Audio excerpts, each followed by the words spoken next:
परीक्षित महाराज कह रहे 6वां दिन है, अभी तो हमें आई हुई नहीं हुआ 6वां दिन तो। श्री राधे। कोई बात नहीं, परीक्षित महाराज ना थोड़ी भूल जाते, याददाश्त थोड़ी कम लगती है, मुझे ऐसा लगता है। कोई बात नहीं, हाँ सब चलता है भगवान की सानिध्य में। बुरा तो नहीं लगता परीक्षित महाराज आपको? कोई बात नहीं। श्री सुखदेव जी देखिए, आज श्रीमद् भागवत को चलते चलते चतुर्थ दिवस है। कौन सा दिन है? चतुर्थ दिवस, 4था दिन है। श्री सुखदेव जी राजा परीक्षित को कथा श्रवण करा रहे हैं और राजा परीक्षित श्रीमद् भागवत रूपी गंगा में गोता लगा रहे हैं। जितने भी पांडाल परिसर में बैठे हुए भक्त भी श्रीमद् भागवत में गंगा में गोता लगा रहे हैं। भागवत क्या है? ये एक गंगा है। आपके इस नगर में, क्षेत्र में, गांव में 7 दिन का पर्व पड़ा हुआ है। अमृत की वर्षा हो रही है। इस अमृत की वर्षा से यदि हम वंचित रह जाएं तो ये हमारा दुर्भाग्य बताया गया है। परमात्मा की कथा हर किसी को नहीं मिलती है। भगवान का सत्संग जो होता है वो हर किसी को नहीं मिलता है। जब हम वृंदावन में जाते हैं, कितनी दूर वृंदावन है आपके यहाँ से? 250। हाँ, तो कितना परिश्रम उठाते हैं, कितनी मेहनत करते हैं जब हम इतनी दूर वृंदावन में जाते हैं, वो भी परमात्मा का दर्शन करने के लिए। लेकिन परमात्मा का दर्शन करने के लिए जाते, लेकिन इससे लाभ क्या होता है? लाभ कैसे होगा परमात्मा के? जब हम जाते वृंदावन में तो लाभ कैसे होगा? कितनी भी भक्ति कर लो, कितना भी भजन कर लो, लेकिन लाभ कब होगा? देखिए, कृपा कितने प्रकार की होती है परीक्षित महाराज? कितने प्रकार की कृपा होती है नहीं पता। देखिए, कृपा जो होती है वो 4 प्रकार की कृपा बताई गई है। जो 4 प्रकार की कृपा बताई गई है वो कौन कौन सी कृपा है? देखिए, एक है ईश्वर कृपा। क्या है?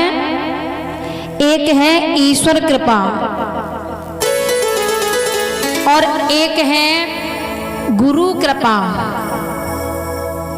कितनी हो गई? 2 हो गई। दूसरी है वो है गुरु कृपा और जो तीसरी है वो है शास्त्र कृपा। कौन सी है?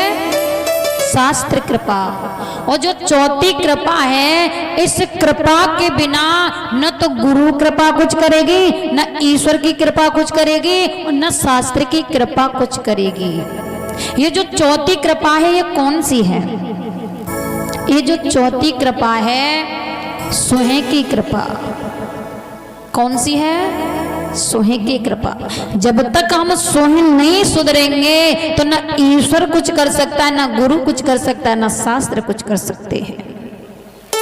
ये 4 प्रकार की कृपा बताएंगे। जब हम सोहे नहीं सुधरेंगे तो ये कृपा कुछ नहीं कर सकती। क्यों परीक्षित महाराज? जब तुम ही नहीं बदलोगे तो गुरु क्या करेगा? हा? लेकिन गुरु ने हमें जो रास्ता बताया है, हमें उस रास्ते पर चलना चाहिए। हमारा काम क्या है? ईश्वर का हम भजन करेंगे भक्ति भाव से। निर्मल मन जन सो मोहि पावा और मोहि कपट छल छिद्र न भावा। जिसका निर्मल मन होता है परमात्मा को वही प्रिय लगता है। जाके दम्म कपट नहीं माया और ताके हृदय भसे रघुराया। जिसके अंदर छल कपट नहीं है, जिसके अंदर माया का कोई भी लालच लोभ नहीं है, उसी के हृदय में परमात्मा का वास बताया गया है। पवित्र होना चाहिए। जैसे जो गोपी है ना, जो वृंदावन की गोपियां भगवान कृष्ण से कितना प्रेम करती हैं, वो गवार हैं, पढ़ी लिखी नहीं है वो गोपी। लेकिन अब तो सब जहां भी जाते हैं वहां पढ़े लिखे ही मिलते हैं। क्यों परीक्षित महाराज? इतने पढ़ जाते हैं कि जो कम पढ़ा होगा ना तो उसकी वैल्यू नहीं समझते हैं, उसे तो गवार समझते हैं। संसार की रीत बड़ी निराली है, लेकिन वो गोपी पवित्र हैं, उनका प्रेम पवित्र है जो परमात्मा से करती हैं। न ईश्वर कृपा कुछ कर सकती है, न शास्त्र कृपा कुछ कर सकती है, न गुरु कृपा कुछ कर सकती है। जब तक हम स्वयं की कृपा नहीं होगी कुछ नहीं होने वाला है। बोली वृंदावन बिहारी लाल की। क्योंकि ऐसे ही बताया गया है, परमात्मा का भजन करो लेकिन अंदर से ईर्ष्या निकाल दो, छल कपट निकाल दो, किसी का बुरा मत सोचो, किसी का बुरा मत करो, जब भी परमात्मा प्रसन्न होगा। दिखावटी पूजा पाठ से कुछ होने वाला नहीं है, दिखावटी भजन से कुछ होने वाला नहीं है, क्योंकि वो तो घट घट का वासी है, सब कुछ जानता है। घट घट में बैठा हुआ वो ईश्वर परमात्मा सबको जानता है। क्योंकि जब वो महाभारत का युद्ध होने के लिए तैयार था तो क्या हुआ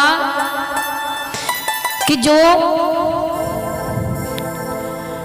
भगवान कृष्ण सो रहे थे तो दुर्योधन क्या करता है, दुर्योधन चल कर के गया कहाँ, भगवान कृष्ण के पास। जब भगवान कृष्ण के पास चल कर के गया वो दुर्योधन तो क्या